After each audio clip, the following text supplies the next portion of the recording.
Mike and just Chronic. Yep. Welcome to Indiana Sports Beat Radio, presented by Endeavor Hospitality Group and Andy Moore Honda of Bloomington. Know your role and shut your mouth, you jabroni! Fires upfield into the end zone, and it's caught. Jelani Woods, touchdown! ISB! A 43-point night for Tyrese Halliburton. How do you like that, partner?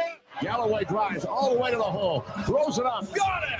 Indiana's got their first lead of this contest. I mean, that's a goddamn Emmy winner right there. Now, from the Golf Club at Eagle Point Studios, here's your host, Jim Coyle. Hello, everybody. Welcome aboard another edition of Indiana Sports Beat Radio coming to you here on this Tuesday, June 6th, from the Golf Club at Eagle Point Studios, brought to you by our good friends from the Endeavor Hospitality Group. Wealth of family of restaurants in and around the Bloomington area. Great places like BB's and now the Chop Shop Steakhouse located right next to it.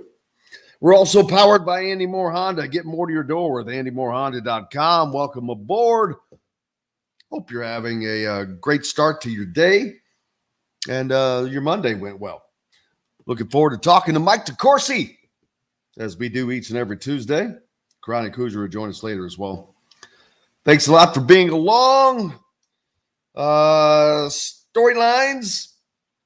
A Colts player under investigation by the NFL for gambling. Gambling is just, we've been hearing about gambling issues across the board, college athletes. Since April, 5 NFL players suspended. We'll talk more about that. This time it's Isaiah Robinson Jr. from the Colts.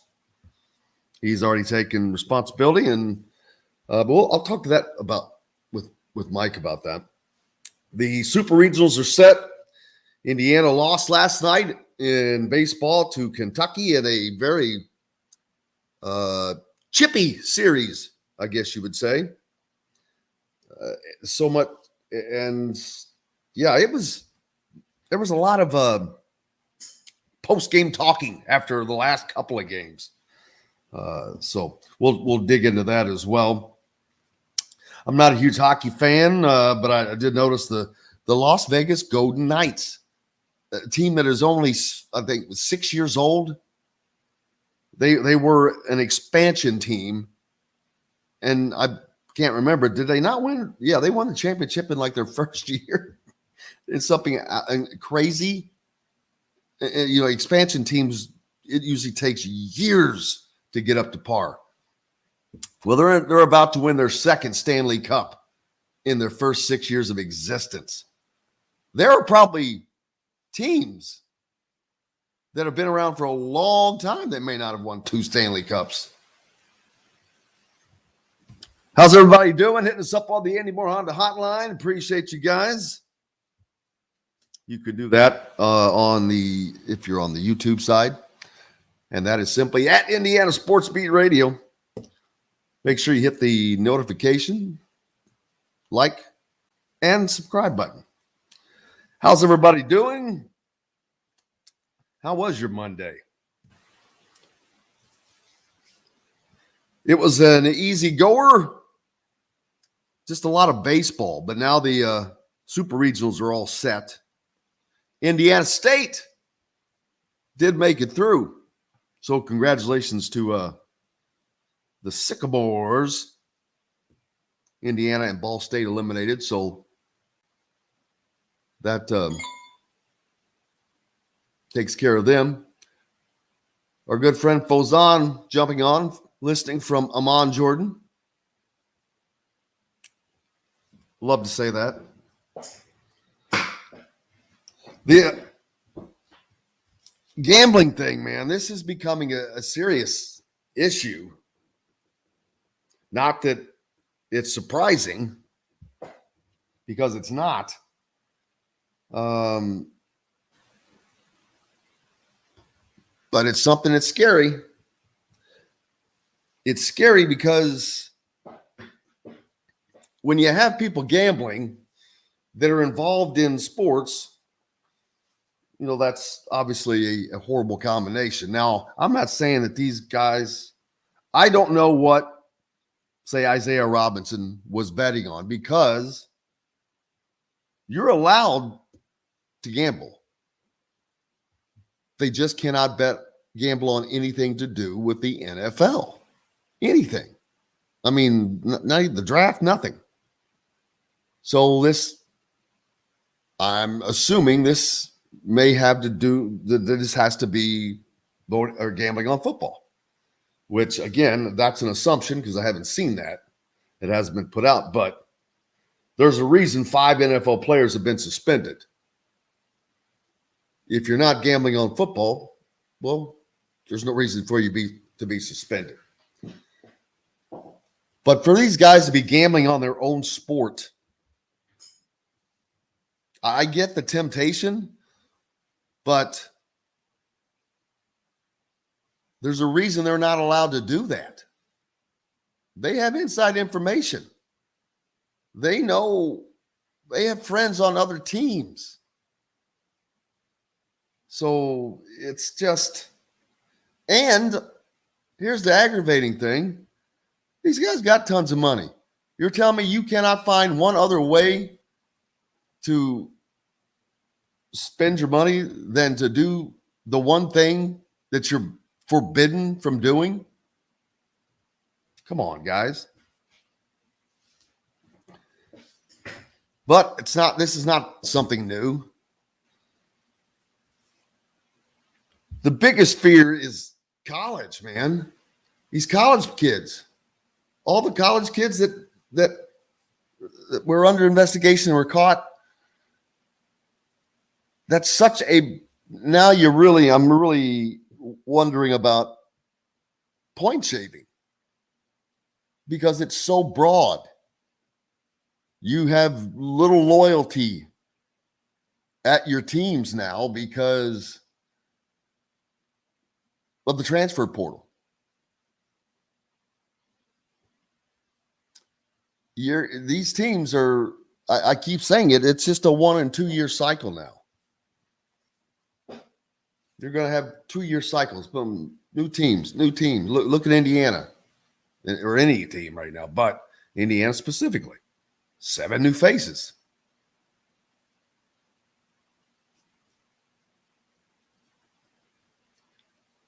All of which will play in the game, or be playing. So that's a big chunk of their core. But these guys are all new coming in. There's no allegiance to their school at the moment. I'm just using that as an example of a difference sometimes when a kid like Anthony Leo or someone like that. It's a big difference. Don't know if that has anything to do with it, or it's just the allure or the ability to be able to do it. It's been made so easy. Jump on your phone, man. Throw it down. Now, I'm surprised these guys get caught. And that's what I don't understand. If you're doing something that you know you're not supposed to be doing,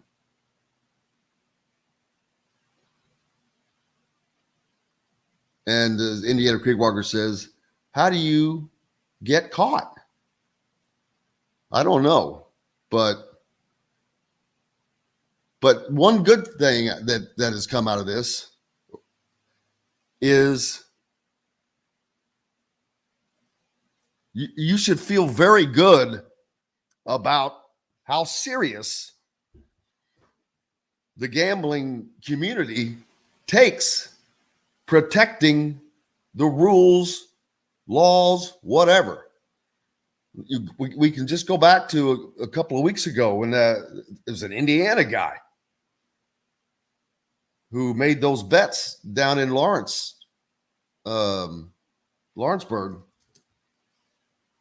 on LSU and Alabama that ended up getting coaches fired. That's the kind of stuff that I'm talking about.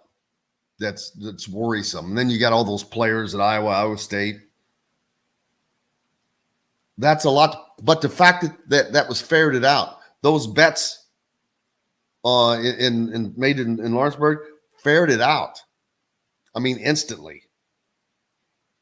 So they do a pretty damn good job of tracking these and being able to catch them. So that should be another reason to not.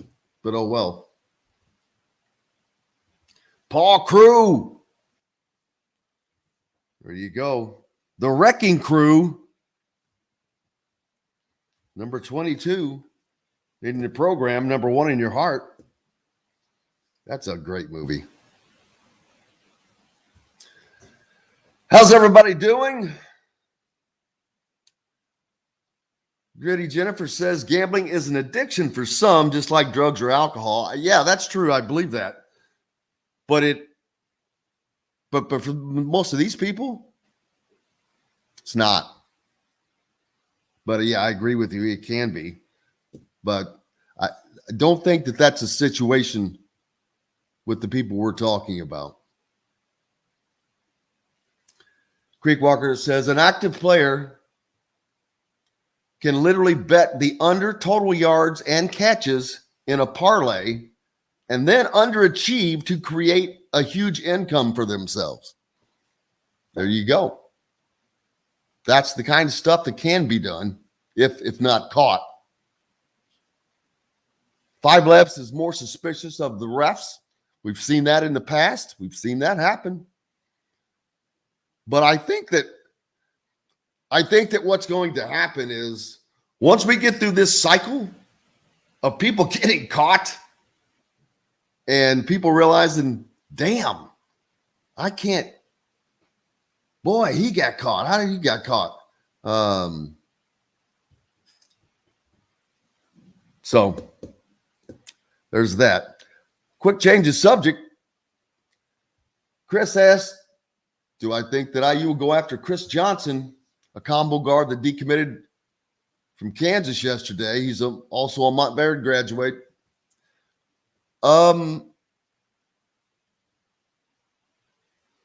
No, I don't. And I'll tell you exactly why. Well, I'm not saying that they won't talk to him because you can't count your chickens before they hatch. And with Joey Hart finishing up, I believe, if he hasn't already, finishing up a visit to Indiana today.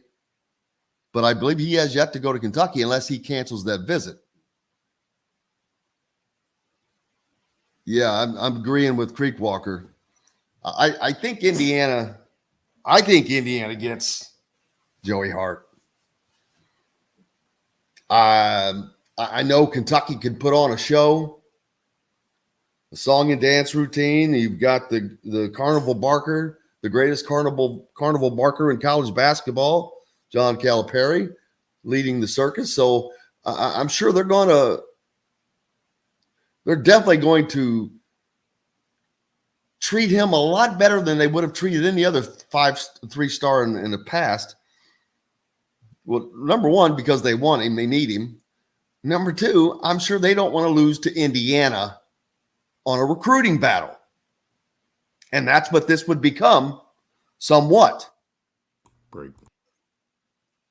And that would be good for Indiana, especially if they were to win that again, because that would give them wins, recruiting battle wins over Kansas and Kentucky in this cycle, and that is gigantic.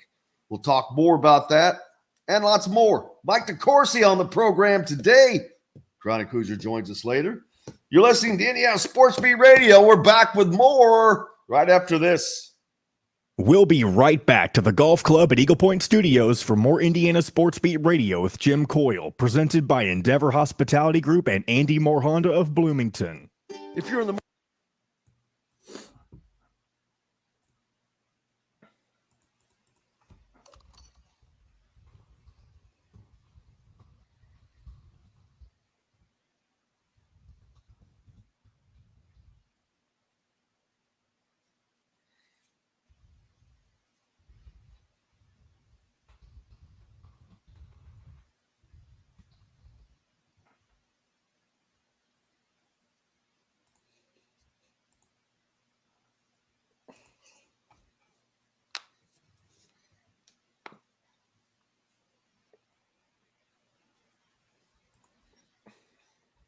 How was that? That was pretty good, huh?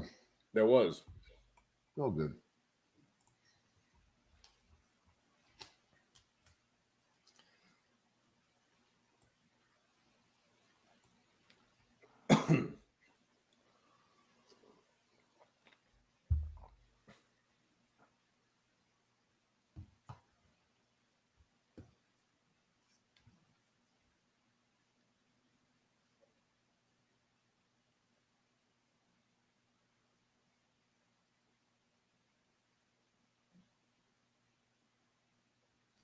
When's Mike come on? Right now, as soon as Good. he gets on. Perfect.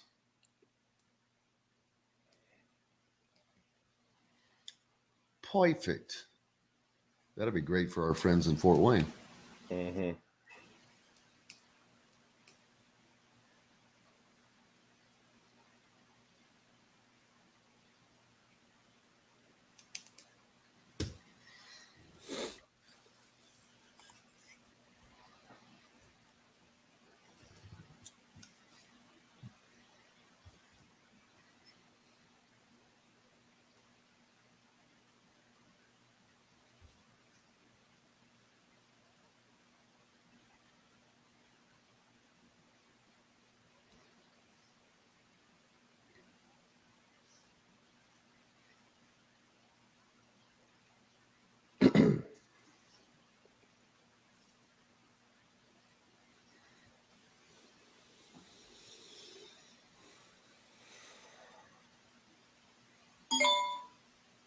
All right, 30 seconds. Look, oh, here comes Mike.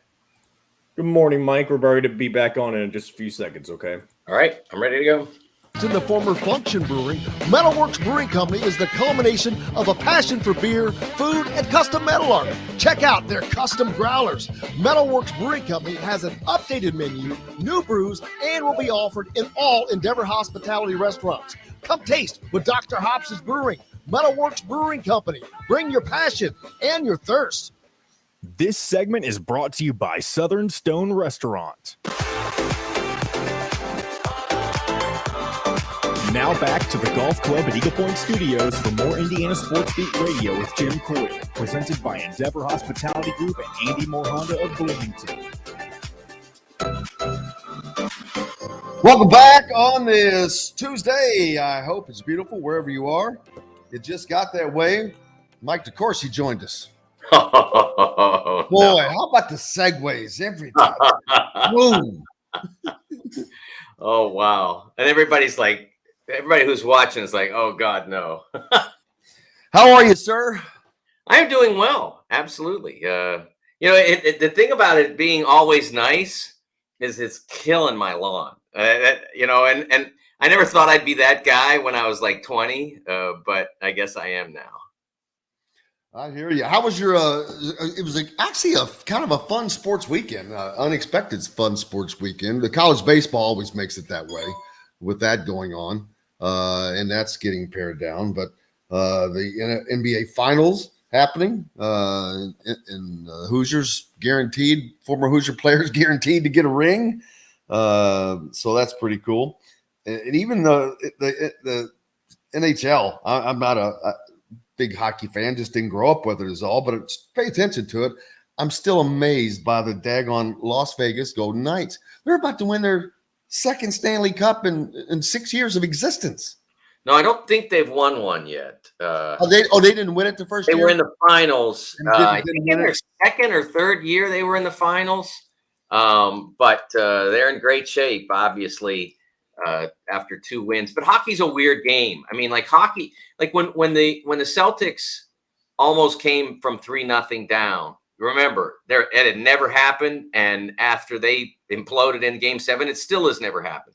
In hockey, it almost never happens because it's really hard to win 4 in a row, but it has happened because hockey is not as the same in that sense.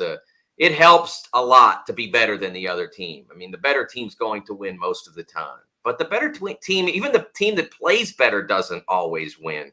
Sometimes the puck just deflects in off a skate or something like that, and so you have to see how it goes when the series goes back to Florida. Certainly, Vegas has outplayed Florida dramatically through the first two games. I mean, it's not even been close. But from my frame of reference, I remember in 2009 when the Penguins were younger and less accomplished than the Detroit Red Wings, and the Red Wings had beaten them in 6 games the year before, and they were in a 2-2 series, and then in Game 5, the Red Wings just pummeled them. 5-0, I think, was the final score. Just pummeled the Penguins. The Penguins came back and won the final 2, one at home and one in Detroit. So it does happen in hockey. So until we see that game, that maybe Vegas goes into Sunrise, Florida, and goes up 3-0, I don't think we can be secure in the belief that's over. No, you mentioned the Celtics in Miami when that game, when they were down 3-0. The number is 151-0 now. Yes. Because I remember at the end of the broadcast, the guy was bringing it up. He goes, and still undefeated, 151-0. I'm like, dang on. And but the Celtics were the first team to have the opportunity to do it at home, I think. Wow. But they didn't get to pull that through. But Super Regionals are set, like I mentioned. Indiana losing yesterday to Kentucky. Ball State already eliminated, but Indiana State moving forward. Great for them. The Kentucky-Indiana series and actually is coming to a close, Mike. Kentucky canceled this series as well. They called in this is before this weekend, but they had canceled this series, but yet offered Indiana the opportunity to come to Lexington once a year to play. It's college baseball. Why are we doing this? In college baseball, this is what should matter. One, being able to get on the field, because in a lot of areas, and Kentucky's included in this, it's not always ideal baseball weather in the springtime. It's not. So that's the first priority, is getting on the field. Well, that's not solved by Indiana playing down in Lexington every year. That's not what that's about. And then proximity. I mean, it's an easy trip for both teams. And are they coming to play a low quality team that's not going to do anything for them when they want to make it to the tournament? No. Indiana was in the regional final with them. It's petty. I mean, you got to be better than that. Just play baseball. There's a lot of economic considerations in that, and there's limited scheduling with basketball you can explain away the disappearance of the Indiana Kentucky basketball series. I think one of the problems, really, honestly, one of the things where Kentucky has missed in that is that they don't have enough good home games for their fans. They don't. They play too many neutral court games. And they get a lot of complaints about that. And they should, because they don't play enough good home games. And in order to get enough good home games, you got to go on the road a little bit.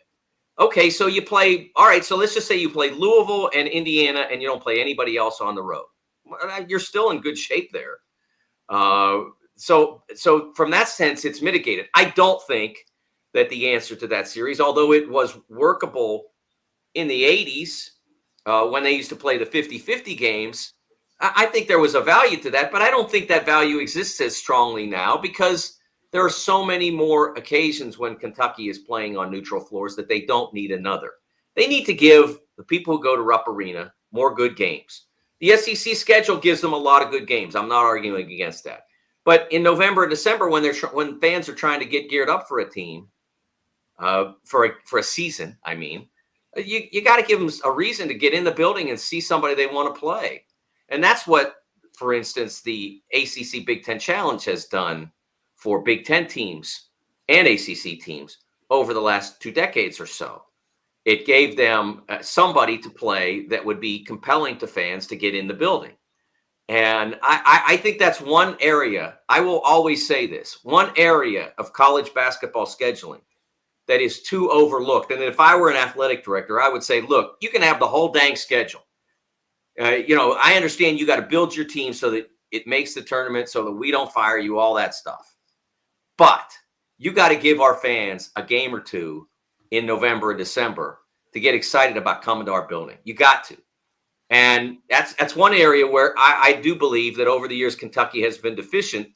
Over the recent years, Kentucky has been deficient, and that an IU UK series played home and home would help address. I agree. John, if you've got that clip from Jeff Mercer, you can play that real quick. Kentucky canceled the series last year. So Kentucky and Indiana is no longer a series. They called and canceled it. So it's done. So it's the last time we're playing unless we're playing the postseason. So they asked if we want to keep coming down here. I'm not coming down here without a return trip. So it's done. There you go. It's silly. It really is. Especially in baseball. Yeah, that's what I mean. 6,008 games in a season. Yeah. That's exactly what I'm saying. In baseball, you can't be serious. You can't be. It's just so ridiculous for them to do that. There's no good excuse for that. There really isn't. And as I said before, with the limitation in games that you have in a basketball schedule and the number of conference games you might play, in all honesty, it's a greater burden right now for IU than it is for Kentucky, because IU plays in a league where they play 20 conference games and Kentucky does not. But they still want to do it, and they should. That should be a home and home series for. And if you want to do home neutral, okay, whatever. I don't know why you would, but if you do, okay, do it. Maybe to go into Lucas Oil and get a huge crowd and everybody gets paid. Okay, that's fine. But for me, I think that I really do believe that every school's fans deserve the opportunity to go at least once in November, December to a home game that's going to get them jazzed. I'm a believer in watching your team build. You got to play some bye games for financial purposes, team building purposes. If you're really into your team, you should want to watch them play those teams and see how they get better and see who's been overhyped and who's buying into their role and all that. That's how teams get built. If you're only there, I'm not interested unless my team's playing a brand name team. I question your devotion to fandom. You got to want to follow the team as it's built, but you deserve, as someone who pays for a season ticket, the opportunity in November, December, at least once to get excited. Like, my team's playing Carolina, or my team's playing Michigan, or my team's, depending on obviously what league they're in, my team's playing Arkansas, something to get you jazzed. Well, that segues perfectly into the next thing I was going to talk about. The SEC's failure to move to 9 games. Again, this college football has to be on the same playing level, and they're not when you've got the 8-9 skew, to me, I think. What has to happen there, Jim, is they have to get docked. That's got to be what happens. Remember, we're talking about, now it depends on obviously what they do with those games. And what they've traditionally done is they played Mercer and they played the Citadel. Troy, baby. The mighty That's Troy. what they've traditionally done with that game. And everybody's doing that some. I'm not, like if you look at a Big Ten schedule, you're going to see those kinds of teams usually early in the year. And the SEC is no different in those early year games. But then what happens is you get to that window in November where there ordinarily should be a conference game.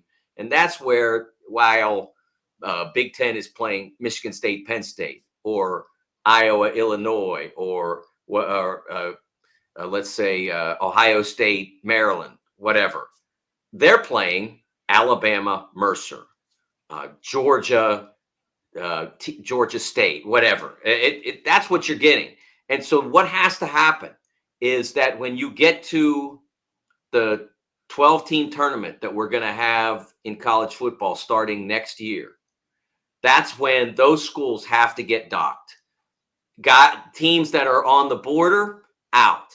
Teams that are fighting for high seeds with other people that have played stronger schedules, dock the seed line.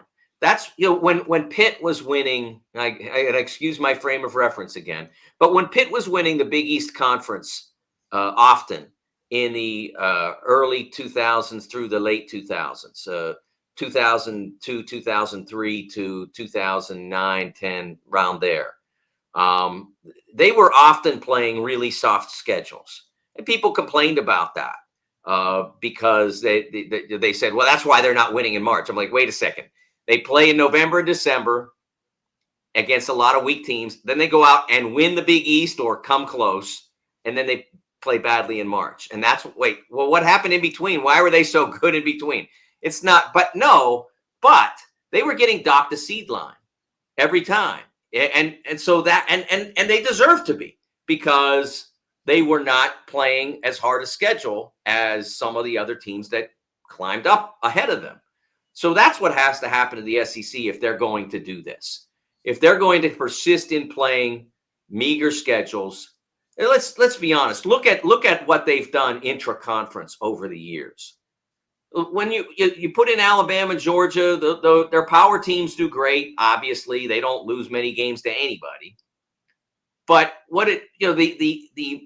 the illusion of SEC superiority is built on, one, the strength of those teams, which is undeniable, and two, everybody can say they played those teams. They don't beat, but where is the evidence? Where are the non-conference wins? Then they go into bowl games, and when they don't play well, and that's been often, they say, well, our teams didn't really care about that bowl game. We didn't care. We're in the SEC.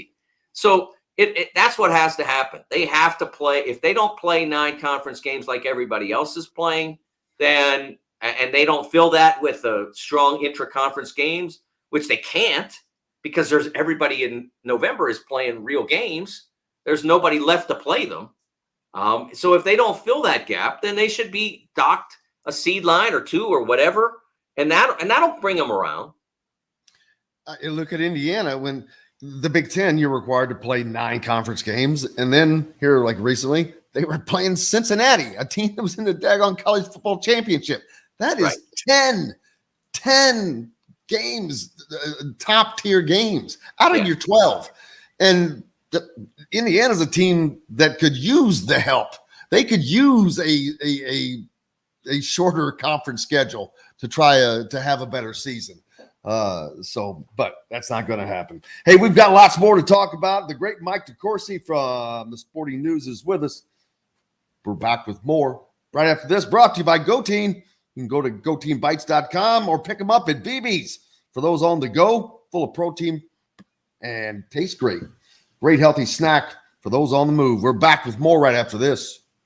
We'll be right back to the golf club at Eagle Point Studios for more Indiana Sports Beat Radio with Jim Coyle, presented by Endeavor Hospitality Group and Andy Moore Honda of Bloomington. Are you familiar with Joey Hart? Joey Hart. He's a kid from Linton Stockton High School that was not sought after highly before his senior year. He committed to Central Florida. Then he had a pretty good senior year. And he had a pretty good summer, good shooter. So now he was on a visit to Indiana. He's supposed to visit Kentucky this week. It's funny how you can go from here to here. I mean, you're living in a 2-room apartment one day, and the next day you're in the high rise, baby. Is he the kid that scored like a gazillion points? Is that him? Well, a different kid. I hate to say, Doyle wrote about his dad had an issue. His dad led him to a state title a couple years ago. Okay, maybe that's not him. Then this year he was arrested in March. Okay. Was not able to coach the team. Okay. No, it's Luke Brown. That's who I was thinking of. Oh, yeah, that kid up north. Yeah. I don't think that he is ever going to – everybody kept thinking that he was this second coming or something, and they couldn't understand why he wasn't being recruited by Indiana's and all that. I mean, to the point where they were mad about it. Right. So he ended up going. He went to Stetson, I think. Yeah. Stetson now. He went to Ball State, and now he's at Stetson. Yeah. So, yeah, that's so. Yeah, I mean, it's not unusual for if you're on the market and that's what you're looking for. Now, I mean, if he's he's going to have to show that he can play at that level, or he'll be back in the mix next spring. But I hope he does. Good for him. I mean, I hope he's ready for Kentucky or Indiana or whoever gets him. That'd be awesome.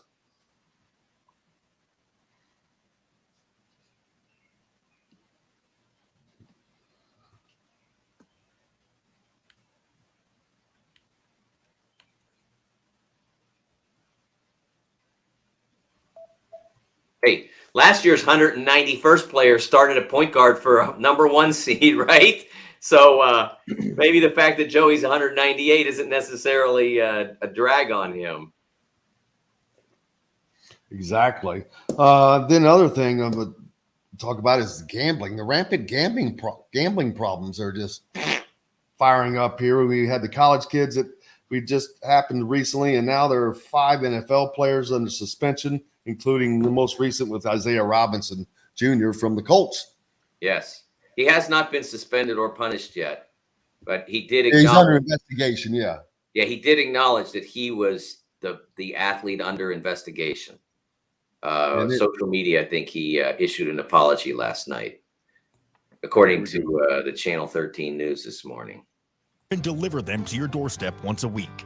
That's right, it's the fastest, simplest, and easiest way to avoid decision fatigue. You pick your plan and pick up at BB's Market with no extra charge. So leave the heavy lifting to us and enjoy healthy eating with stocked meals in your fridge. Order online today at thefreshfork.com. Fresh Fork is a proud partner of WOW Network. This segment is brought to you by RE/MAX Advanced Realty, Indie Home Pros team by Cheryl Sizemore.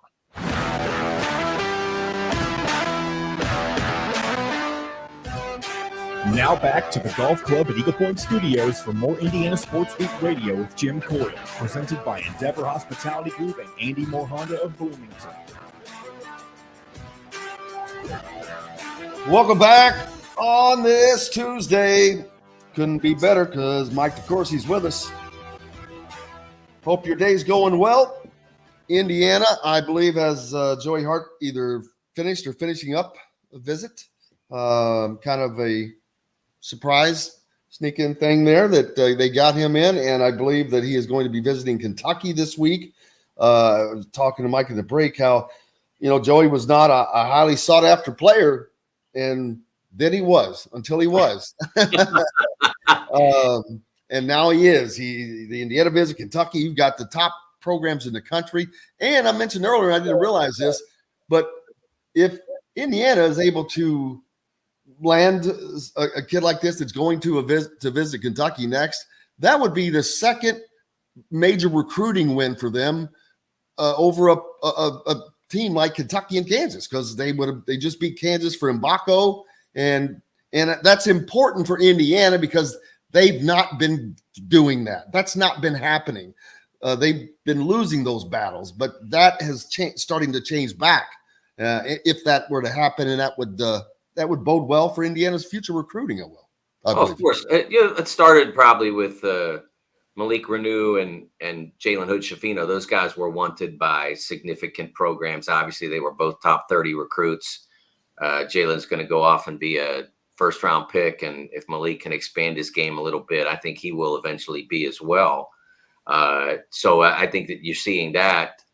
They've done well with that. And then Mbako, they were the right program at the right time. Kyle Filipowski's decision to return to Duke will definitely benefit Duke next year. He's a terrific player, but it hugely benefited the Hoosiers too, because the only reason Mbako left his Duke commitment was that with Filipowski back, the role just wouldn't be there. And a kid like that, a top 10, top 15 kid, is going to want to play. So he got out of that and he goes to Indiana, where there's going to be an opportunity for him to go. And so that's terrific. And a kid like Joey Hart, if you can shoot and make shots and believe in your shot at the high major level, a lot of guys who are great shooters see that confidence dent when some of the other factors of being a player get added in, defense, the way you're defended, all that sort of thing.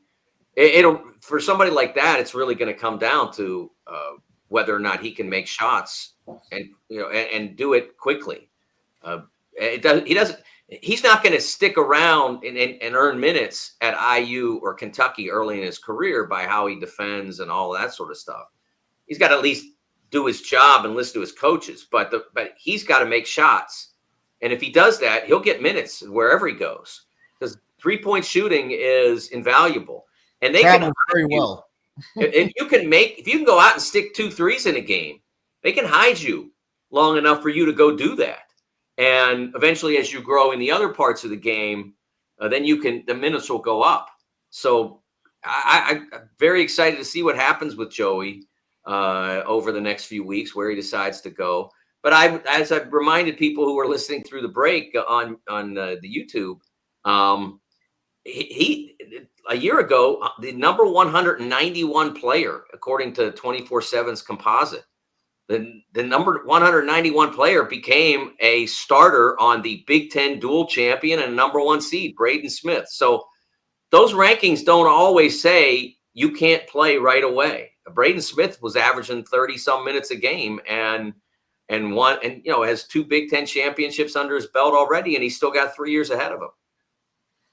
So yeah, I'm looking forward to seeing how that goes. How the battle goes. But I think it's a good fit for Indiana. A lot of people have commented. Some people don't think it is, but I'm like, man, they need a shooter. They have an open spot.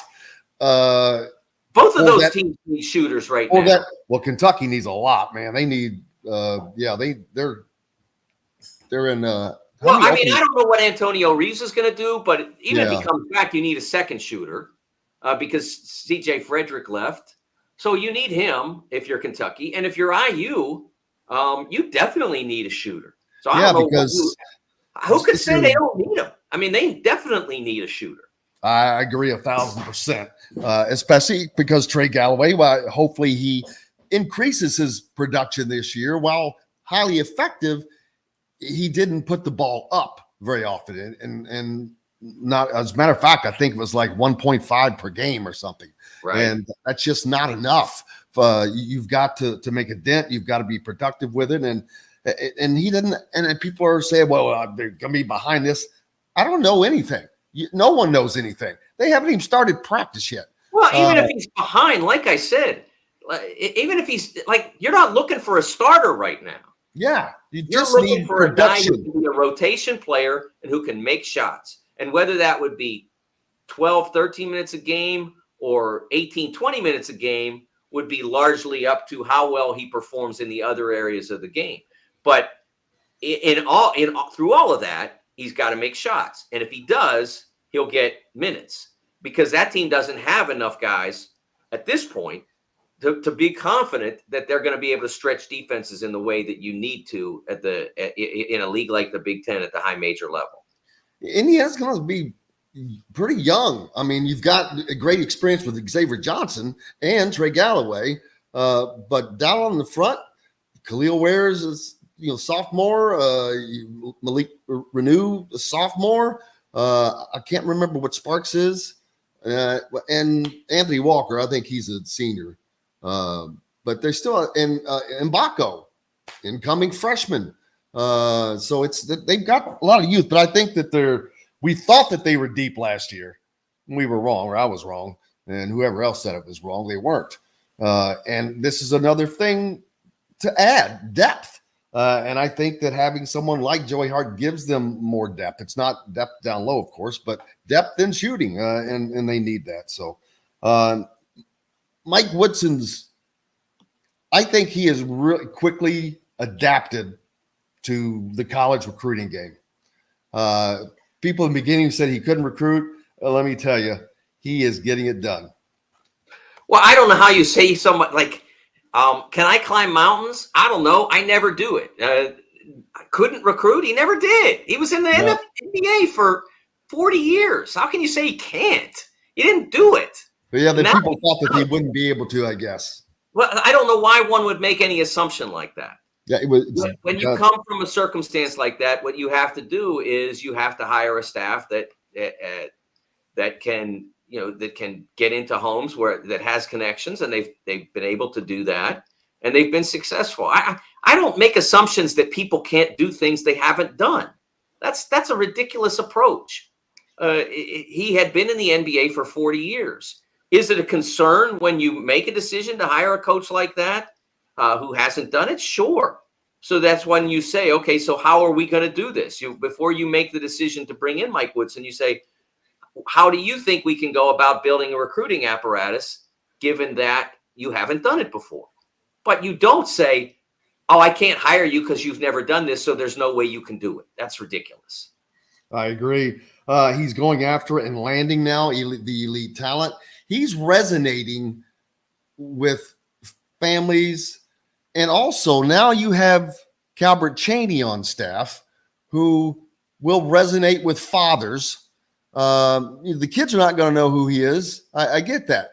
And that just grates me to no end to have to say that. That hurts my heart. That makes me feel how old. But their fathers do. Their fathers know Calbert Chaney is. I mean, he's the all-time leading scorer in the Big Ten. He played 13 years in the league. So that is, they have really, and Jordan Hulls, you've got three different eras, three different great diversity of personalities. They're really building a program. Oh, absolutely. Rebuilding a program, I guess I should say. Yeah, I think to this point you have to be pleased with how it's gone. I mean, you'd obviously have liked that IU game to go a little better. It was a disappointing performance, but in general, I mean, a sweep of the Big Ten champions last year, a number 4 seed in the NCAA tournament. There was a lot of progress last year. They certainly moved forward, and now you try to when you lose two talents like Jalen Hood-Schifino and an all-time program great like Trace. You try not to lose too much momentum, too much ground. And I think they can do that with bringing in Mbako, with returning Renew, with getting Xavier Johnson on that appeal. That was huge. And continuing to build around that group. Trey, I've talked many times about my respect for Trey Galloway and what he brings to the team. So I think that they are in decent shape to be able to stay in that upper tier of the Big Ten. I think it's going to be hard to they're on the 2-game winning streak now. So, but it's going to be hard to contend with Purdue and Michigan State for the league title. But I think you can be fighting with Illinois, Ohio State, Wisconsin, those teams, a few others.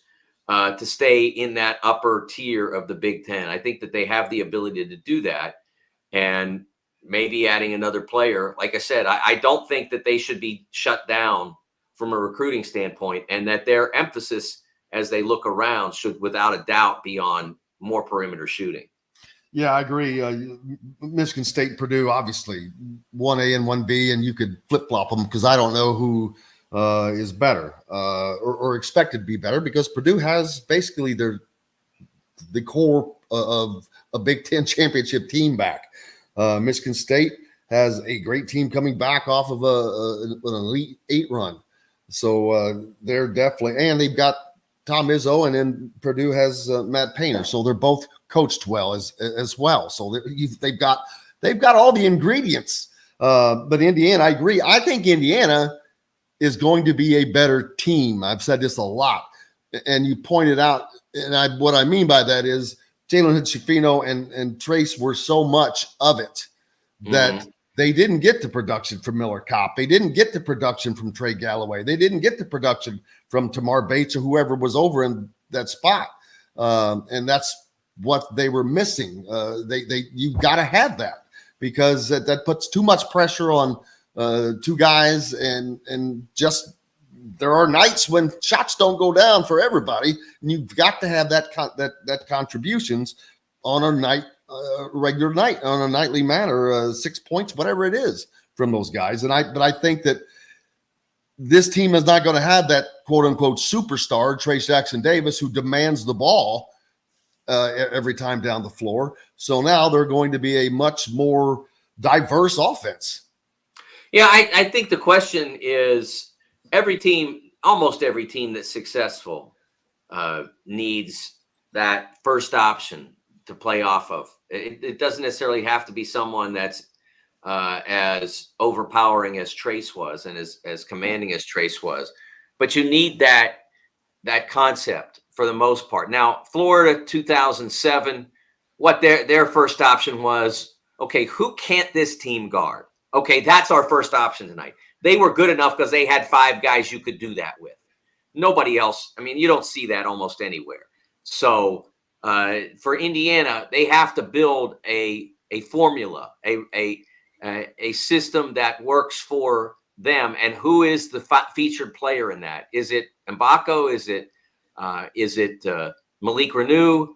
Who is the guy that other teams have to try to stop so that everybody else can be a little bit less gain a little bit less attention and therefore be effective?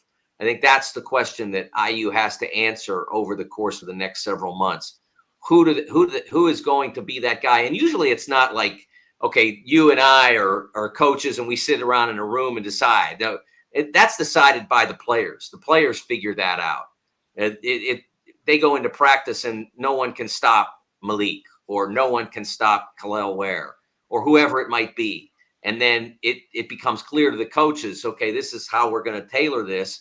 And then it starts to work early in the season. And then opposition, as you start to ramp up the opponents, you play your Carolina ACC Big Ten Challenge game, and Carolina's seen on film that it's been this guy, time after time after time. So we have to stop him, and then you have to tailor your game plan for what they do if they can stop him. And so all of that, but you have to start almost always with that player who just is such a terrific offensive player that he makes everybody else a little better. And I honestly don't know who that is right now. 1, I haven't seen Mbako. 2, has Ware made progress? 3, how does Renew, because Renew's never been in that circumstance at the Division I level, because he played with Jalen and to a greater extent Trace. So he's never been in that circumstance. He's made buckets and he's shown he can catch and score. How expansive is his offensive game? I think those are all questions that are fascinating about IU. And like I said before, it's part of what's interesting about following a team, is to see how all that develops. Yeah, and I think that, like I said, they are deeper this year, but they're also going to be more competitive with themselves, which obviously helps, because every one of these guys are fighting for minutes. There are no starters. Xavier Johnson, yes. Craig, and I'm gonna take Trey Galloway too. I bet. Yeah, I will say that Malik is going to start. You don't bring back Malik. Yeah, I was thinking that as well. Bench him. He'll start. But there's spots that are open. I mean, everyone assumes that Mbako is going to be the 4 over there, but there's minutes. There's minutes. And look, if Ware comes in and he's made tremendous progress from where he was at Oregon, and I don't ever rule that out. I've seen people transform themselves over the course of a summer. So, but if that happens, then they're going to have to figure that out from there. Okay, so if we have to play him, who don't we have to play? So those are all questions that need to be answered. I think it's a long way to go from what I saw at Oregon to has to play for IU as a starter, as a 30-minute guy, 28-minute guy. That's a long distance for him to cover. But it's, as I said before, I've seen it happen. I've seen players that come back a year later, not a year later, but a season later, and they're like, wow. I mean, what was he doing in the summer? Because he's not the same player that we saw go out the door in April. He's a totally different dude. And I won't ever rule that out with anybody, especially, I won't rule it out with anybody that has talent, I should say. I mean, there are certain players you can look at and say, like, they're not all of a sudden going to be jumping out of the gym. It's just not who they are. But Ware has talent. He just isn't strong enough, insistent enough, emphatic enough, and those are things that can be covered.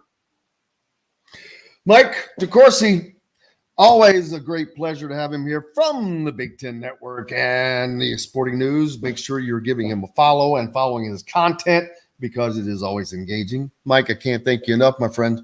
Thanks, Jim. Thanks, everybody. We've got a break. We've got lots more coming up We'll be back with that right after this. We'll be right back to the Golf Club at Eagle Point Studios for more Indiana Sports Beat Radio with Jim Coyle, presented by Endeavor Hospitality Group and Andy Moore Honda of Bloomington. If you're in the market, hey, do I need to say anything specific for that break? No, what I always Just put insert your outro on the from back the end of the show whenever That's I what I edit thought. But I was trying to think, do I need to try to just remember to take like a half a second break or something, a pause before I it. speak? No, I usually find that when I'm editing. Either way is it's Well, I'll try to think about it all the time just to make it easier. Let's you do a good job of that. half a second and roll it. That was a great session. Yeah, it was a good segment. Don't love that.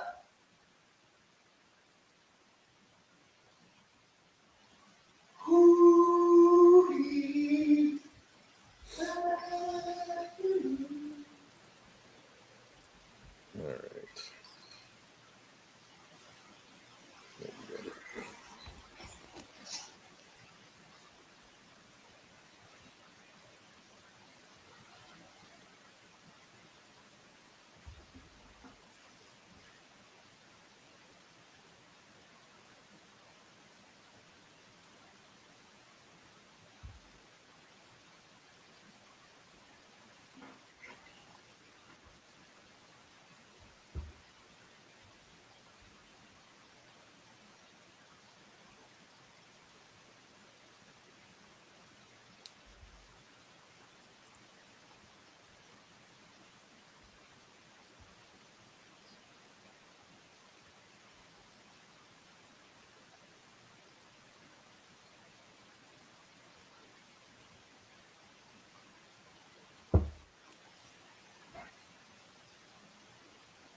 This segment will be solo, and then Chronic Hoosier will be after this.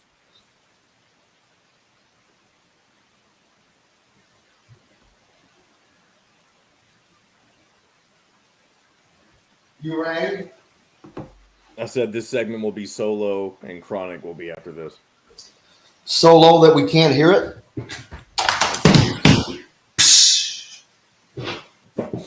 All right, 30 seconds. Part of Endeavor Hospitality's Wow Club is located next door to Southern Stone Restaurant on Patterson and Rogers. It's one of the most popular gathering spots in Bloomington. Whether you're out on a date with your spouse, friends, or coworkers, Feast Market and Cellar offers an extensive wine selection with a sommelier on staff to help you with your selections. Feast also provides a wide variety of cheeses, gourmet sandwiches, entrees, a coffee bar, bread, pastries, all made fresh and mouthwatering. Stop by Feast Market and Cellar today. This segment is brought to you by Feast Market and Cellar.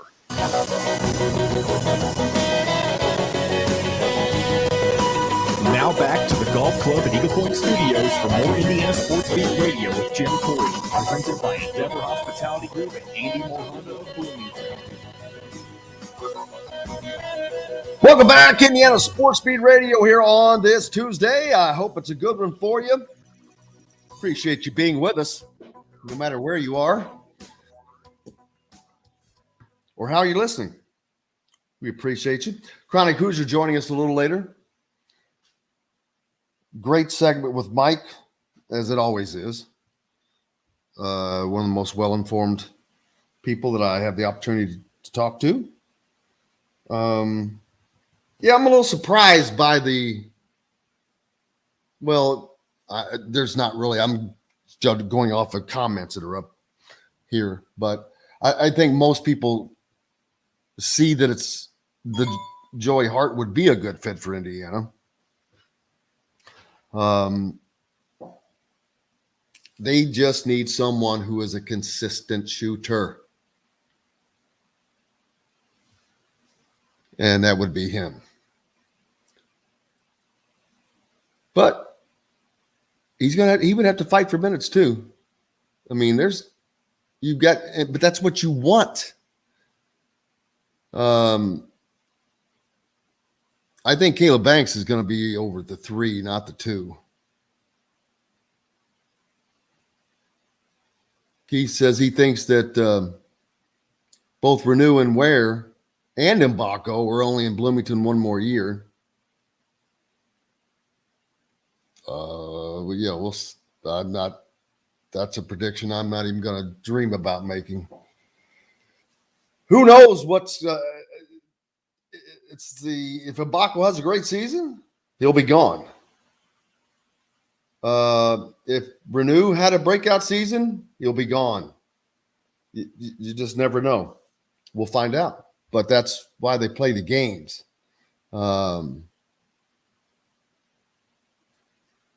Let's see. Howie says, explain whatever your thoughts were when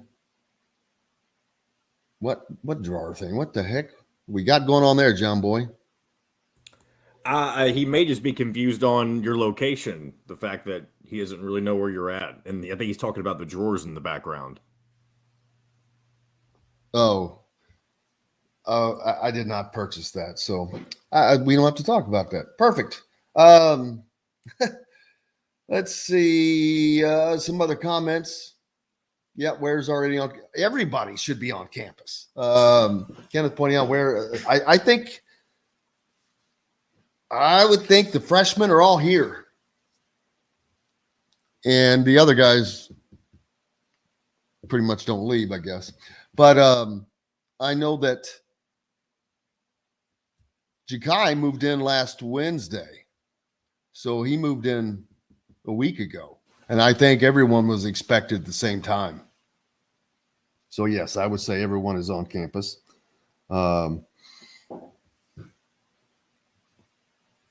I think that the Joey Hart decision is going to be pretty damn quick. It has to be quick. Wouldn't be surprised. There's potential that he could cancel the Kentucky visit. Now, that would be I've got to maintain my objectivity here, but I got to be honest with you. I'm not a Kentucky fan. So that would be pretty damn funny to not only get beat on it, but just say, nah, I'm not coming.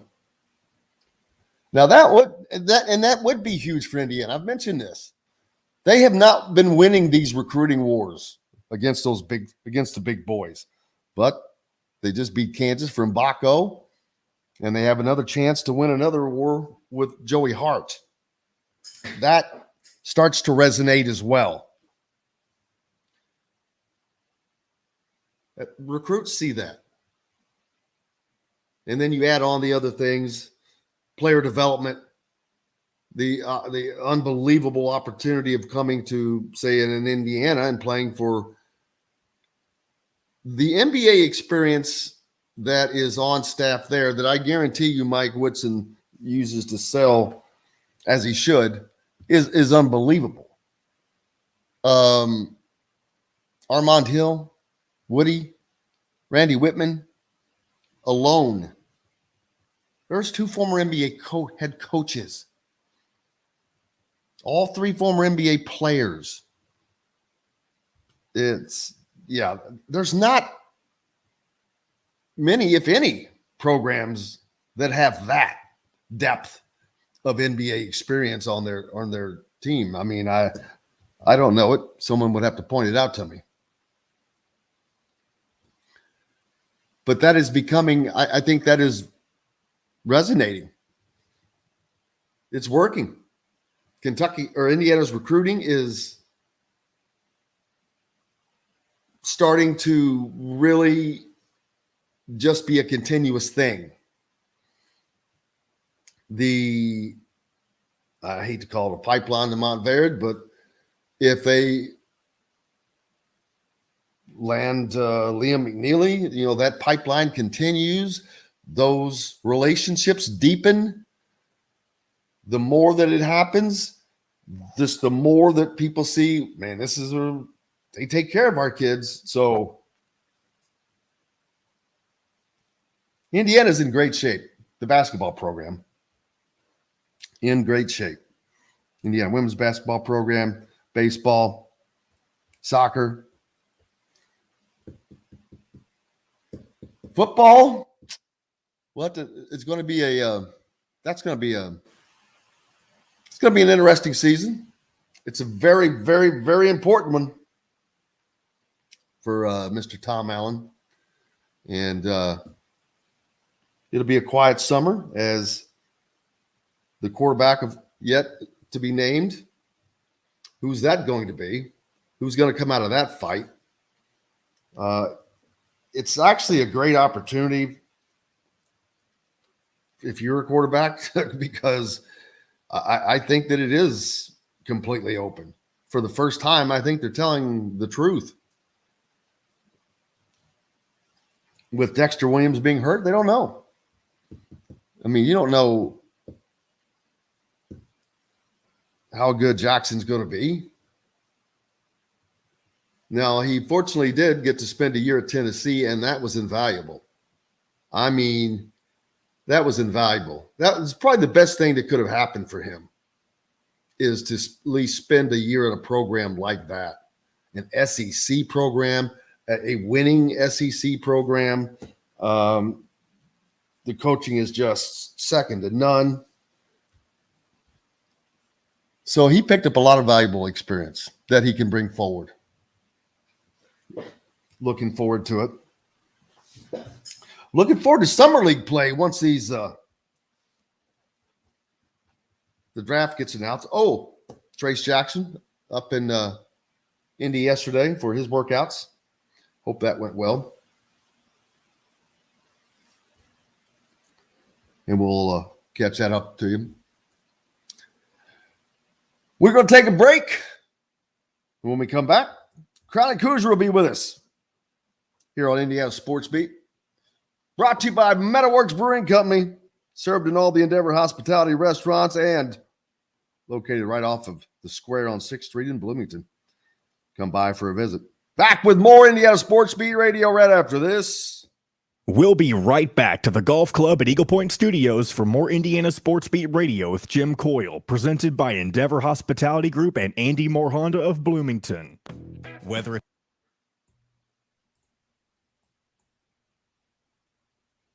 Hey, buddy. What up? How are you, man? Living the dream, Jim. How you doing? Just the same, my man. What's new with you? Step out for a moment, Jim. Just out here fighting with my technology at work. Another day, same story. Technology is always a fun thing. My God. And this month, it just seems to be a never-ending cascade of it.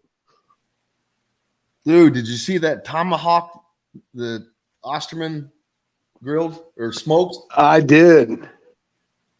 I was like, I didn't even know they had those. You know, every now and then I'll see those things pop up at Kroger over at Butcher's Block, and don't get me wrong, it's amazing. That's so much meat. It's so much. Oh, they're good though. I know it. I just, man, this summer, if I've got 30 minutes unspoken for, it's going to be the first time I get 30 minutes to myself. Man. One of those, everything's just kind of moving at warp speed right now. But that's good, because normally it's fun stuff. And just a lot of it come summer. Yeah, I hear you, brother. May 31st was awesome because it was like the last event that I had to worry about being at down in Huber's. Yeah. Yep. How was that, by the way, this year? It was good. I think it was down just a little bit, but I think it was because apparently there was confusion on whether Woody was even coming.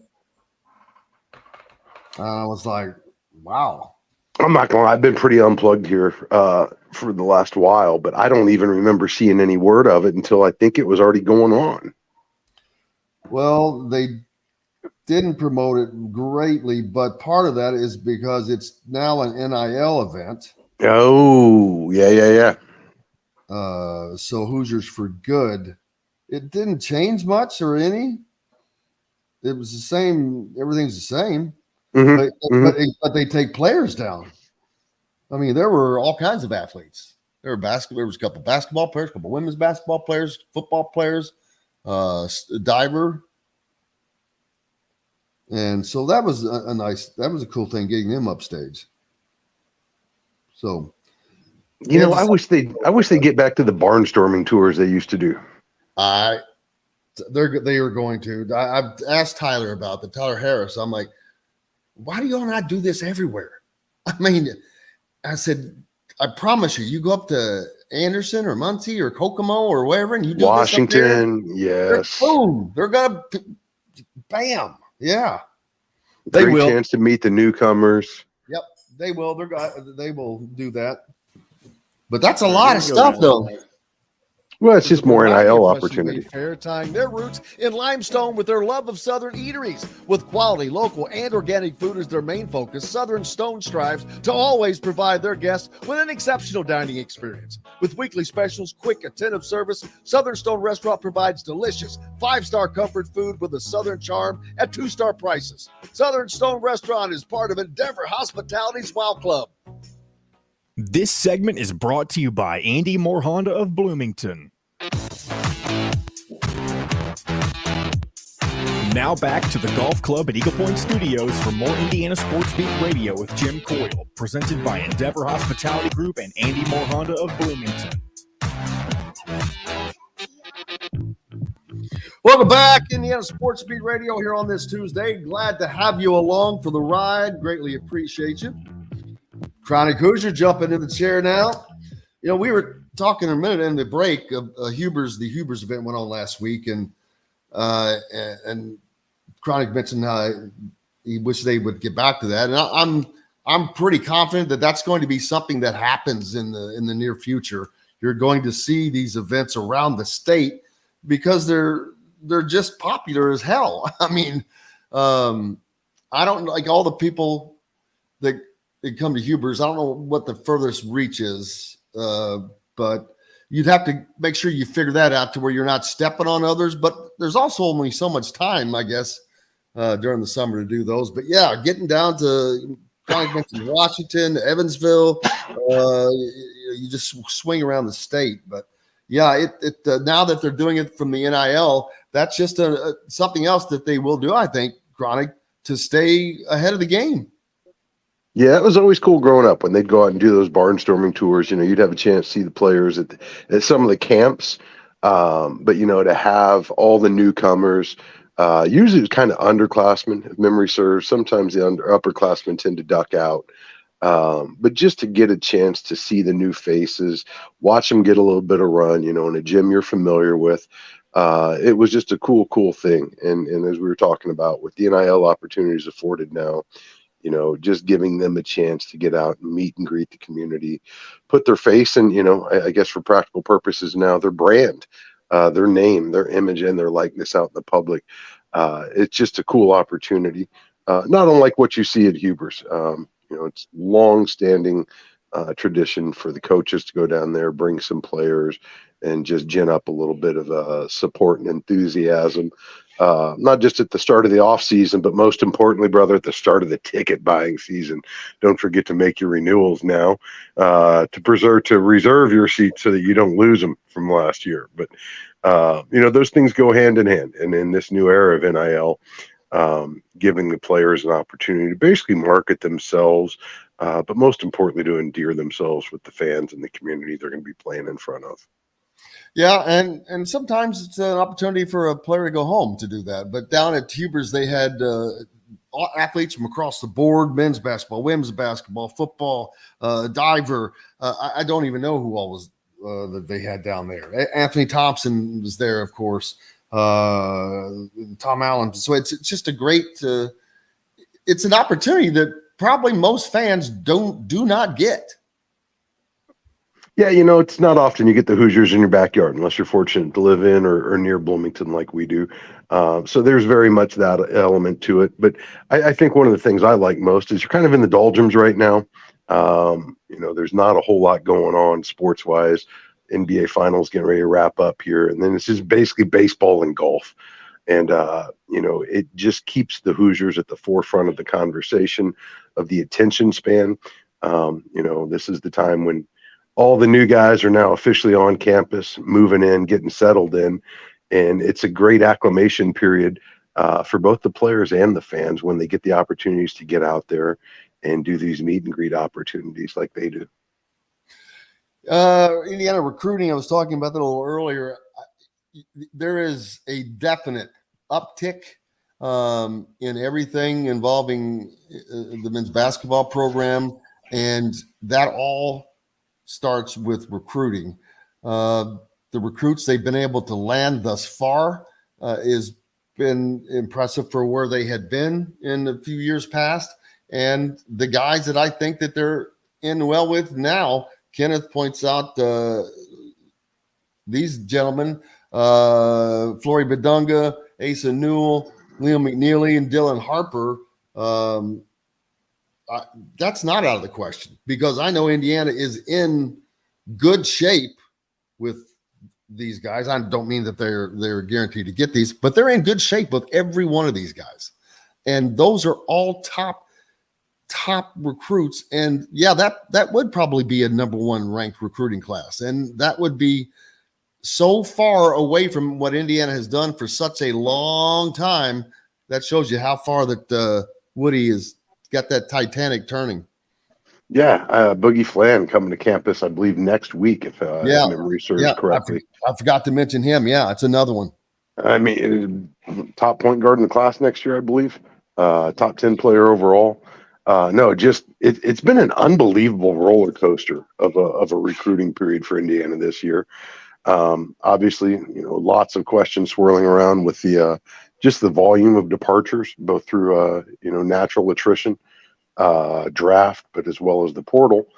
And what started off real hot with Khalil Ware, and lots of chatter about a cascade soon to follow. And then there was a lull. It dropped, and there were some misses. And lo and behold, Woody's got the Hoosier sexy again, as evidenced by the interest in the recruiting trail, by the visits they've got locked up. I've long been cautious about recruiting news this time of year. I'm old enough to remember the movement and just the ridiculousness that ensued around that, and just the way expectations really became completely untethered from reality. But at the end of the day, man, it's a talent game. It's absolutely a talent game, and recruiting is going to be the lifeblood for any program, not to mention one that's positioned kind of the way the Hoosiers are right now, where, as we've seen in the last couple of March appearances in the tournament, there's a pretty wide gap right now, both among the Indiana and the rest of the Big Ten, for that matter, in athleticism, length, skill. It's a pretty significant gap, as evidenced by the lack of tournament success. So best way to address that, and get the best dudes you can and develop them to the best of your ability. And if everything works out great, you've got a chemistry that's going to work on the floor. And I don't know that you can ever overestimate how important that chemistry element of it is. But at the end of the day, you got to have some dudes that can get the ball in the hoop. So Woody seems to be making some pretty significant progress on that front. And it's one of those things that can snowball on you, and it goes both ways. But right now, they seem to have capitalized on the momentum with the draft coming up. Hood Schifino looking like a solid first-round pick. Trace probably early second. Who knows? We'll see what fit, what is the best fit for him in the NBA. But it certainly appears that the young guys are taking notice of this, as referenced by the young guys themselves and what they're pointing to.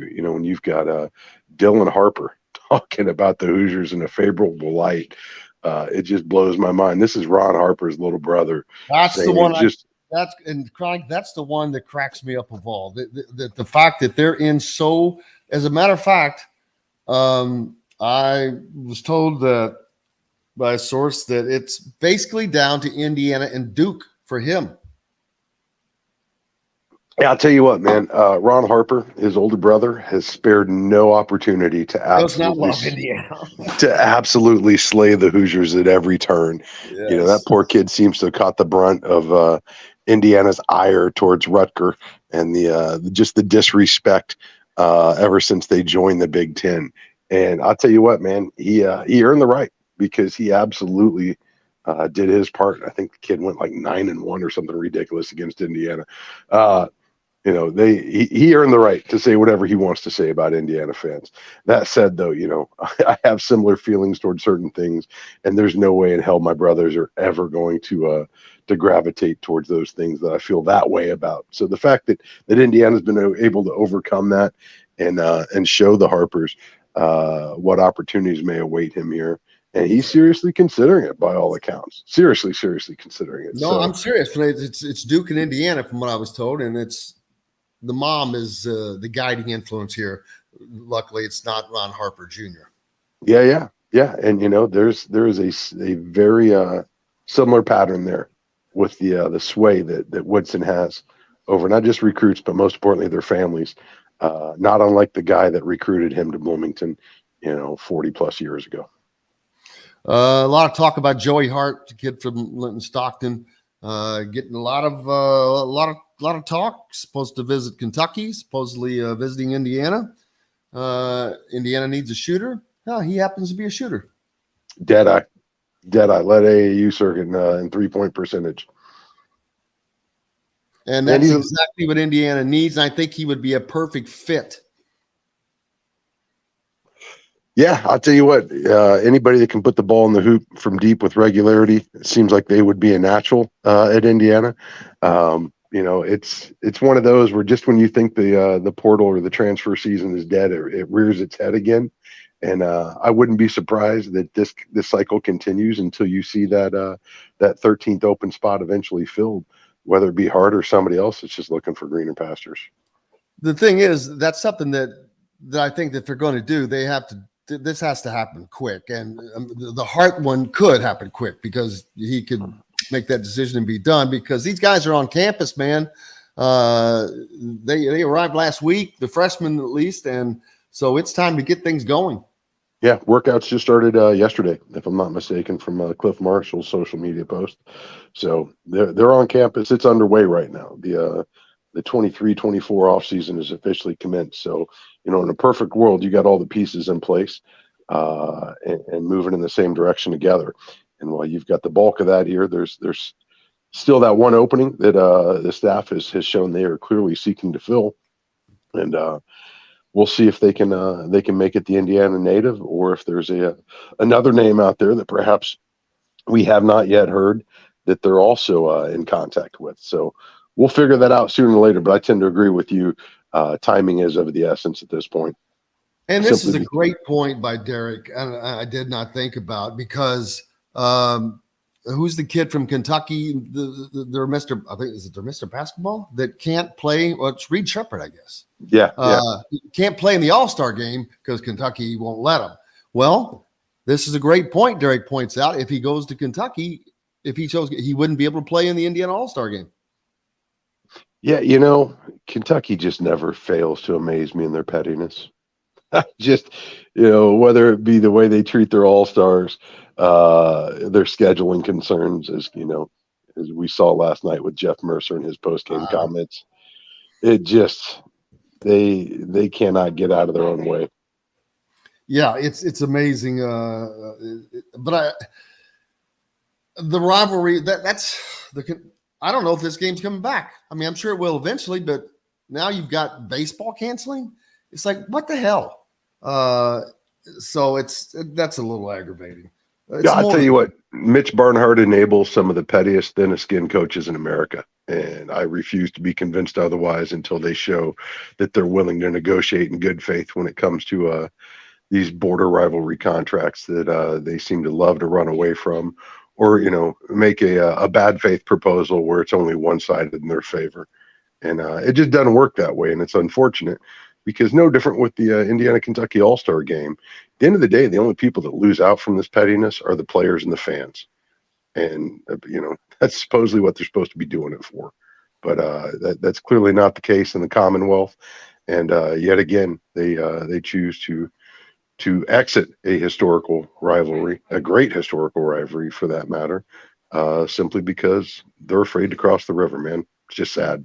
Pretty not pathetic. Only that, to take the opportunity away from a kid to play in your state's all-star, for your state's all-star team, that's a once in a lifetime thing. Number one. Number two, you belong to a fraternity at that point that goes back to the early 1900s, and it's BS. It's just, why would you take that away from a kid when it doesn't cost him anything? He's going to miss a couple of days of practice. Yeah, give me a break. He's not going to, first of all, he's going to be on the bench. He's not going to be playing. He's a freshman. There's the talent they have coming into Kentucky, but that's just to do that. That is so selfish to me.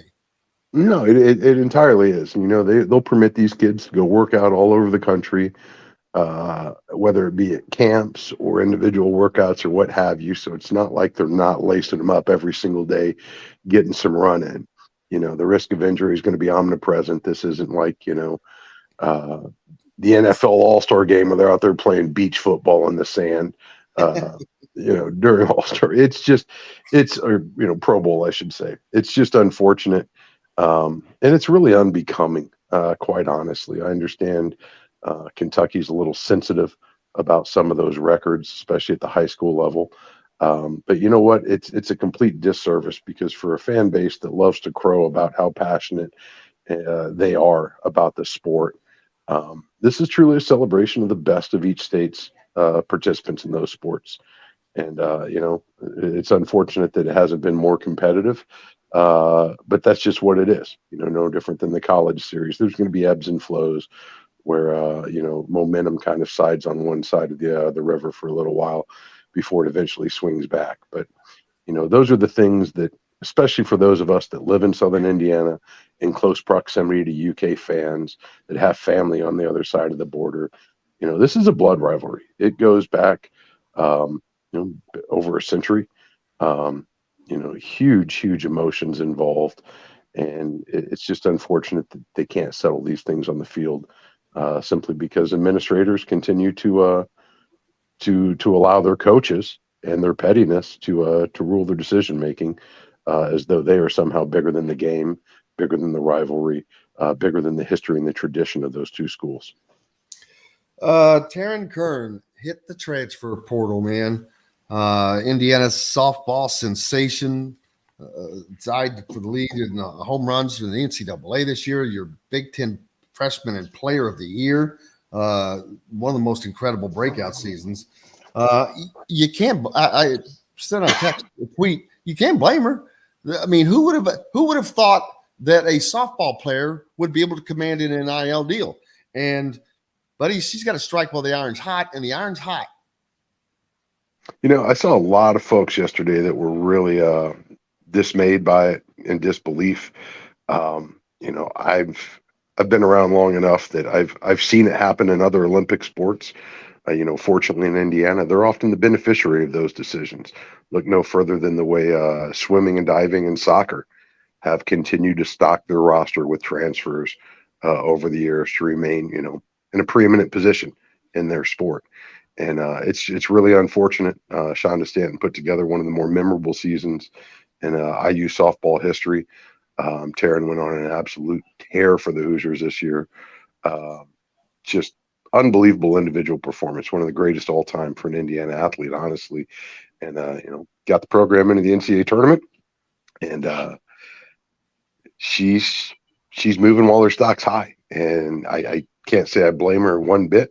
I'd probably advise my children to do exactly the same were they in that situation. It's just really unfortunate that Indiana finds themselves as the party that's dealing with the vacancy rather than the arrival now. So that's the risk you run. Ask Tom Allen, ask Mike Penix how that works out when someone comes in and overachieves that perhaps other more traditional powerhouses in that sport slept on them. They demonstrate their talent, and lo and behold, opportunity arrives. And, you can't fault the kids for seizing it. You just hope to put yourself in a program, or your program in position where not only are you able to retain that talent, but, ideally you're the program that's able to draw them away when those opportunities or those kids have those meteoric rises like we saw with Taryn Kern. So it's just a sign of the times, man. Sign of the times. Yeah, and there's nothing to say that Indiana can't land her. I mean, they have NIL. I'm sure that they're going to make an attempt to keep her. I would certainly imagine. Yeah, no doubt. And that's the thing is, in this day and age, everybody is free to put together whatever package you can to the best of your ability to try to entice these kids to stick around or to come to you, whichever that may be. But as we're seeing, like everything else, NIL resources are finite. There's only so much to go around. And with more and more of these kids recognizing their value, their worth in this market, you've got to figure out how you want to allocate those resources. And, it's going to be a tough hill for a lot of programs to sled. When you're just trying to get whatever that magic number is for your football program, 7 million, 8, 10, 12, whatever it may be, what's left for the Olympic sports that are resource draining rather than resource producing. So it's a tough balance to strike. I think you're going to see departments across the country, battling with those same concerns, those same realities across the board, because ultimately everybody gets to participate in NIL, not just those athletes on revenue generating sports. So it's going to be fascinating to see how schools prioritize those resources and allocate them, and where the power centers from there on out, because I think very much you're going to see not unlike what we've seen in basketball and football over the decades. Those resources tend to attract the talent. That tends to generate the wins. Yeah, and IU athletics I mentioned a minute ago, seem to be in pretty good shape right now. Football is, of course, football, and I don't know what kind of season they're going to have this year. I really don't, because I don't even know who their quarterback's going to be. So we'll just have to wait to see when we get closer to that. But IU athletics right now in a pretty damn good spot. You look at what Angel Escobedo was doing with the wrestling. The Steve Aird's volleyball program continues to improve, and then of course all the other great sports, basketball, men's and women's, soccer on both sides. It's everything seems to be going in the right direction. They've managed to so far withstand the NIL, because the NIL could tumble houses, man. If you don't have a good foundation, there are some places that probably got rocked to the core a little bit with this. No doubt. And, I think it's important to contextualize where IU truly stands in that front. This is a school that has the nation's second largest living alumni base. There are just a lot of Hoosiers who are directly connected to the university via degree, by a household or householding degrees.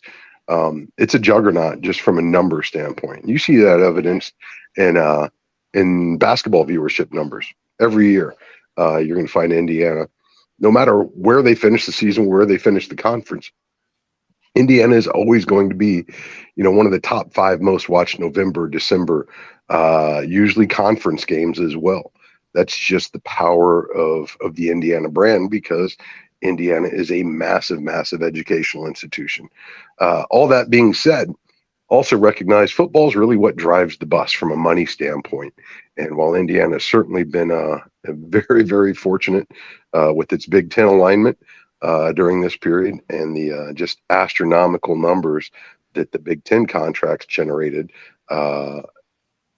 as a revenue share for the member schools, it's also done so basically limping on its football program, because after IU's, after the run in 2020 and the subsequent letdown the last couple of years, as Indiana has entered this NIL era, you really find the football program hovering near its nadir as a real low point, at least from wins and losses historically. So the fact that they're still able to compete where they are is testament to the power of Indiana's brand. But I also think recognizing just how poorly they performed football wise during this very period is just testament to how much potential the NIL world truly holds for Indiana, assuming that they can eventually figure out how to get consistent, sustainable success on the football field. And that's been about as elusive as any problem faced on any campus nationwide since the beginning of time. So it's there for the taking if they can just figure out a way to get some consistency on the football field and see how they what the true ceiling is for their NIL efforts on that front. You've been so close, man. So close to use a phrase from Mike Woodson, getting over the hump. Yeah, but that's the one of the disparities in the way NIL operates, because as we've seen with basketball, it only takes a few pieces to really get something turned quickly and significantly. Football's an entirely different animal. You're talking about a roster, 13 scholarships on a basketball team. Football being several times that. And as we've seen, it's not just your starters; it's what do your second string guys look like? How are they able to compete? How much of a drop off is there? Well, now you're dealing with 44 players. If you're looking at a solid, and that's just offense and defense, that's not even including special teams, so it just gets exponentially more challenging when you're trying to build this beast that's a football program at this level. And, it's a work in progress for Indiana. I will say this season is going to be monumental in determining where it's, likely the next 5 to 10 years on that front goes. Because without some improvement here, you run the risk of just becoming an afterthought in that market. And that's no place you want to be in this day and age, because, as we saw in the past, when you look at how Indiana was able to get back to semi-regular bowl eligibility, you got to find a way to go from, basically competing against MAC schools for talent to back to fighting with Power 5 schools for that talent. And Indiana's found themselves on the wrong side of those fights here the last couple of years. So not unlike Mike Woodson has done on his recruiting front, Tom Allen's going to have to figure out a way to get IU back in the conversation on some of those higher level players, or, probably hand in hand with that, show some of those guys how you can develop some of the underrated players that have been coming in here the last couple of years. Because one way or another, you've got to figure out a way to increase the talent and get an output commensurate with that increase. Absolutely. And I think that they're going to be more likely to go the route of player development than bringing in the studs, because it's too hard to beat those guys. Chronic, I can't thank you enough, man, as always. I hope you have a great rest of your week. Catch me at Wrigley Friday, Saturday. One last Saturday night with the Dead and Company. Looking forward to it. Look at that. Enjoy it, brother. Have fun. Appreciate you. We'll catch you guys on the flip side later. Chronic Hoosier joining us here on Indiana Sports Beat Radio, brought to you by Andy Moore Honda. Let's go to andymorehonda.com to get more to your door, and we'll be back with more right after this on Indiana Sports Beat Radio. We'll be right back to the Golf Club at Eagle Point Studios for more Indiana Sports Beat Radio with Jim Coyle, presented by Endeavor Hospitality Group and Andy Moore Honda of Bloomington. If you're in the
chips and cherry salsa for breakfast. There you go. Breakfast of champions. You know what I did yesterday? What? Walked right into the pool with my earbuds in my pocket. What else did I have? I think that was the only thing that of consequence. Been sitting in a bag of ice all night, or rice all night. We'll see if that works. All right. Here we go. Metalworks Brewing Company has an updated menu, new brews, and will be offered in all Endeavor Hospitality restaurants. Come taste what Dr. Hops is brewing. Metalworks Brewing Company. Bring your passion and your thirst. This segment is brought to you by Courtroom Sports Grill in Bedford.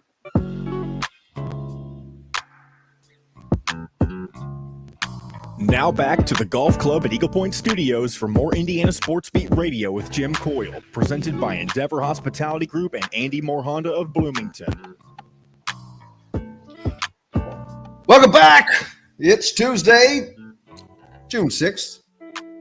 Man, can you believe it? Rock just doesn't stop turning, does it?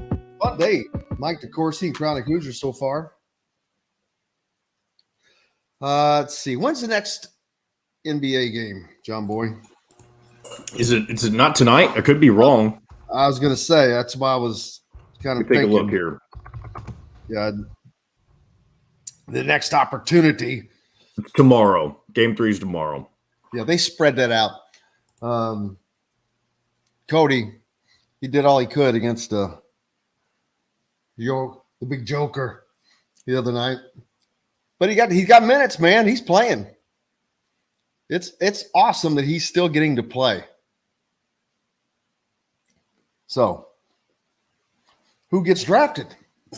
How high does Trace Jackson Davis get drafted? Seriously.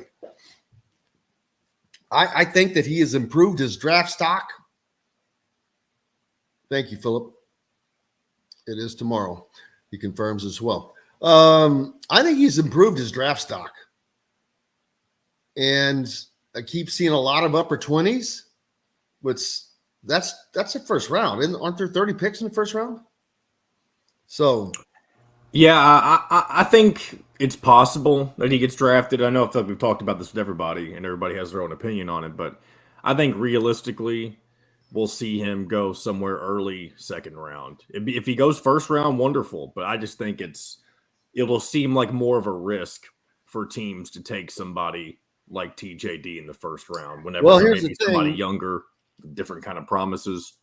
But the thing is, they're basing all this on a lot of they bring these guys in for workouts right now. Like Trace Jackson Davis was working out for the Pacers yesterday. What do they see when he's there? When they talk to him? So there's just a ton that goes into it.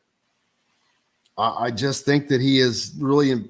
I think he's improved his stock because there was just all the talk by us, me here, everybody about his lack of shooting. And at the end of the day, guess what? You know who knows? And the only people that know are the guys doing the drafting. And it doesn't matter what anybody thinks. 5 Left says TJD is killing the workouts. That has been what I've heard as well. I think he's just improved his draft stock. He has a lot of other attributes. And I think that he knows that by having that void in his game, and it is a void, you can't say it's not. That's the one thing I wish he would just acknowledge the fact instead of getting sensitive about it. It's not like people are making it up. But it's, again, if he gets drafted, then it doesn't matter. Those people that's just like when everybody says, well, they need another year. Oh, no. They need to stay in college another year. Why? It depends on the reason. If it's because to develop their basketball, no, that's horse crap. There's no way that college is going to develop you better than NBA personnel. You can't think about them, well, they're not going to play. It's not about playing in the games. It's about what they're doing to prepare you. They're not expecting you to start today. They're developing you. And that's what they do. They go on the potential of talent and of what they can develop. And there's no way you can say Trace Jackson Davis is not talented. Yes, I've got John. a little breaking news for you, unrelated to what we're talking about, but ESPN just announced the PGA Tour, Live Golf, and the DP World Tour announced a merger to unify the game of golf. That's a lot quicker than I thought would happen. Thank you for that. That's a lot quicker than I anticipated that would happen, but there was no way that it wasn't going to happen. Boom. First question now. How smart were the guys that went to the Live Tour, baby, and collected $200 million to do it? They ran through the wall. That's why those guys, those PGA Tour guys that were all pissy to those guys, that was BS. BS, because the PGA Tour came up with more money for those players than after that because of that. And that's the only reason. And now look what's happened. So that's going to be very interesting to see, does anybody else get paid, or do they just grow the pots? How's this going to work out? That's going to be I would just be dancing up and down if I was one of those $200 million guys. Ooh, baby, I'm going to keep spending my $200 million because you weren't smart enough to do what I did. Damn, Tiger Woods missed out on $800 million. He could have had $800 more million and not had to worry about this problem. So how about that? But seriously, and that's another thing. The majors this year, the LIV guys were all up there in the top. And that's when I knew, I was like, this is not going to last long. There's just no way. You can't have, it would be like separating, taking the Big Ten and the SEC not in the same college football deal. It would be ridiculous and pointless. But that did happen a lot quicker than I would have thought. The proposed merger comes after the PGA Tour and Live Golf have been embroiled in a lawsuit regarding antitrust claims.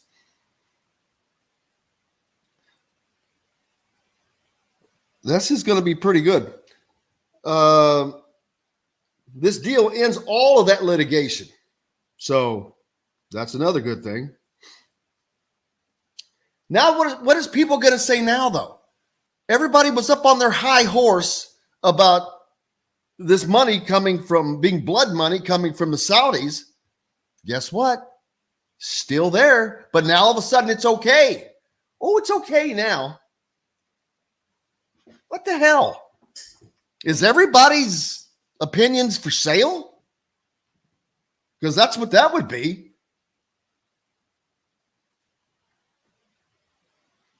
The two entities signed an agreement, and this is from ESPN, that would combine the PGA Tour and the Live Golf's commercial businesses and rights into a new, yet-to-be-named for-profit company.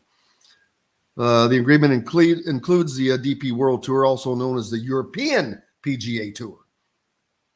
So 3 tours there: European, the American PGA, and then, of course, Live. Live, backed by the Saudi Arabian Public Investment Fund, an entity controlled by the Saudi Crown Prince, has been embroiled in antitrust lawsuits with the PGA Tour in the last year. The deal announced Tuesday would end all pending litigation. The Public Investment Fund is prepared to invest billions of new capital into the new entity.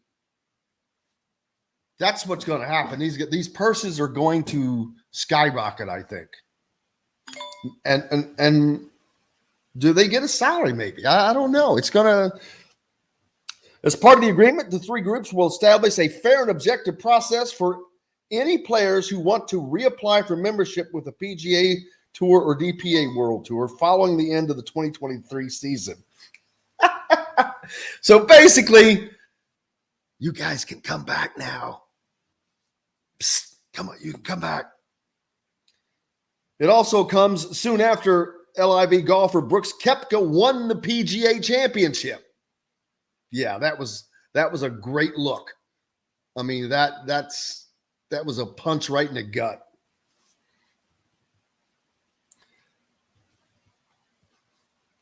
So that's a pretty big deal. In addition, that fund, Saudi fund, will make capital investments into new entity to facilitate the growth and success. And the new entity, which doesn't have a name yet. So I guess we're going to have a fourth. You're going to have the LIV, the PGA, the DP, and whatever the overall one is. The three that are there already are going to combine into one, is my understanding of that. The other three, I don't know if they'll cease to exist, but I still think they're going to maintain.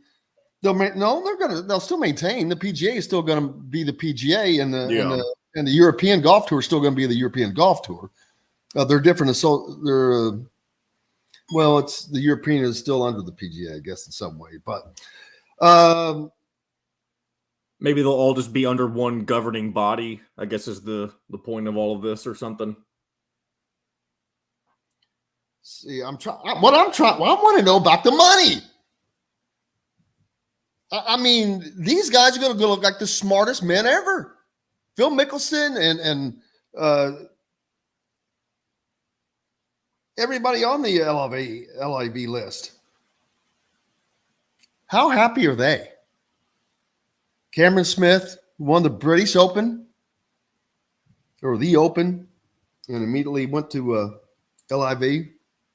It's just funny stuff, man. I'm trying to quickly read through this as it just came out, but so here we go. Separately, PGA Tour Incorporated will remain in place as a 501c tax-exempt organization. How in the hell are they tax-exempt? Anyway, and retains administrative oversight of events for those assets contributed by the PGA Tour, including their sanctioning events. So, see, they're going to control that. There's still, there's a lot of moving parts to it still, without question. But golf fans have to be happy. Golfers have to be happy. Five Less says kudos to Tiger. You mean for not taking the $800,000? I say to that. I'd have taken it, baby. He would be right back where he is. Man, a fun day. Yeah, Cad Smith. Cannot thank everybody enough. Fred, appreciate you for everybody. Appreciate everybody on the Andy Moore Honda hotline. Don't forget, if you're listening on YouTube, make sure you subscribe, hit notifications toggle, and like buttons for us as well. Go ahead and give me a follow on Twitter if you're on there, at Jim Coyle ISB. Fun as always today. On the program tomorrow, John Boy. Tomorrow we've got a few things up in the air still, but we will hear from Kyle Nedenrip and we will hear from Rick Bozich. Looking forward to it. I hope you guys go out and have yourselves a great day, as always, because you make mine great just by being here. Cannot tell you how much we appreciate you. Thanks to Mike DeCourcy, the Chronic Hoosier, of course, John, the producer, for keeping us between the white lines. And, of course, you guys. Until tomorrow, I'm Jim Coyle. I will see you on the radio. Thanks for listening to Indiana Sports Beat Radio. Be sure to subscribe to our YouTube page for more clips and team coverage of Indiana basketball, football, and more. You can also find full episodes and tons of other content on thehoosier.com. We'll see you next time for another edition of Indiana Sports Beat Radio.